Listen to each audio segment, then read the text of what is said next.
Salam. Selamat pagi Bapak Ibu, Saudara-saudari yang dikasihi Tuhan, dimanapun Anda berada. Senang sekali kita boleh bertemu kembali pada malam hari ini. Baik, sebelum kita dengar-dengaran, kita berdoa.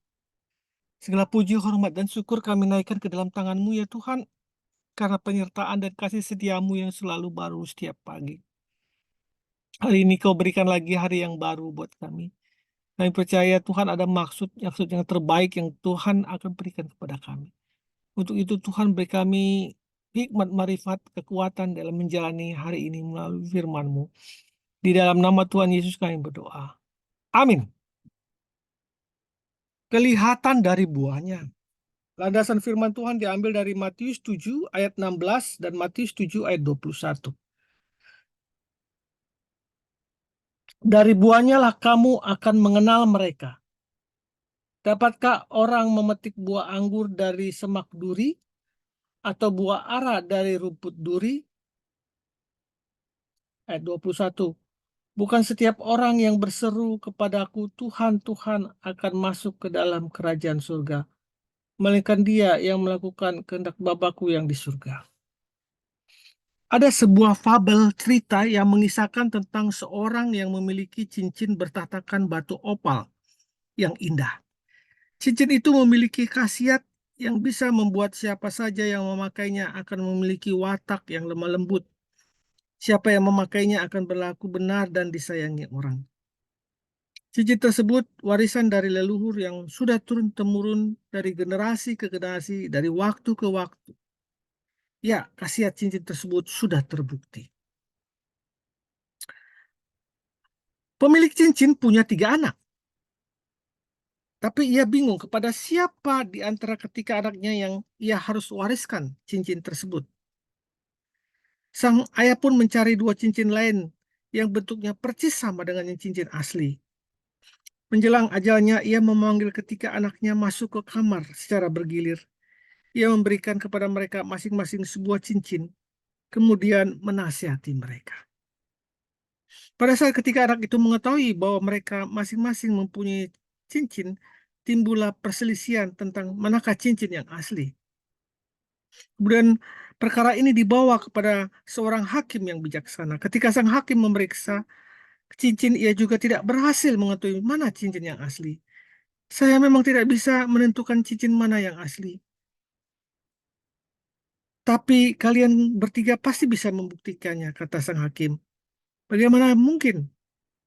Karena cincin yang asli bisa memberikan kelemah lembutan dan tingkah laku yang benar kepada orang yang memakainya.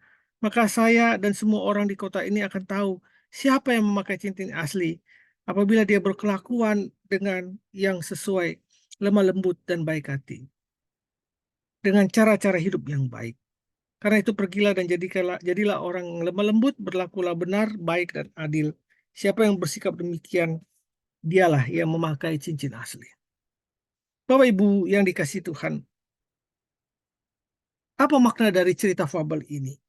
Menjadi orang Kristen saja tidaklah cukup. Karena sekalipun seorang mengatakan bahwa ia orang Kristen, mengasihi Tuhan, rajin berdoa, sibuk melayani, bahkan mengambil bagian menjadi aktivis gereja, namun pada akhirnya yang akan berbicara adalah sikap hidup dan tingkah lakunya. Jika dia menjadi seorang aktivis tapi tingkah lakunya tidak disenangi orang,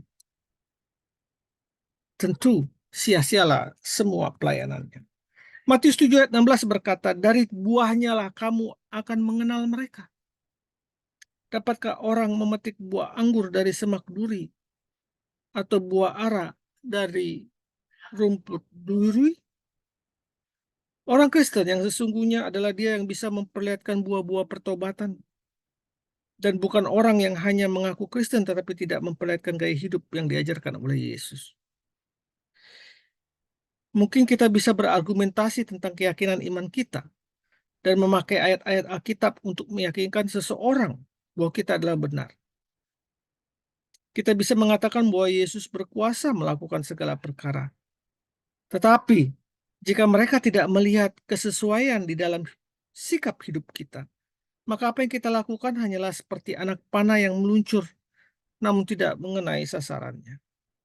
Bahkan dapat mendatangkan cemooh karena kesaksian kita yang tidak baik. Renungkanlah ini.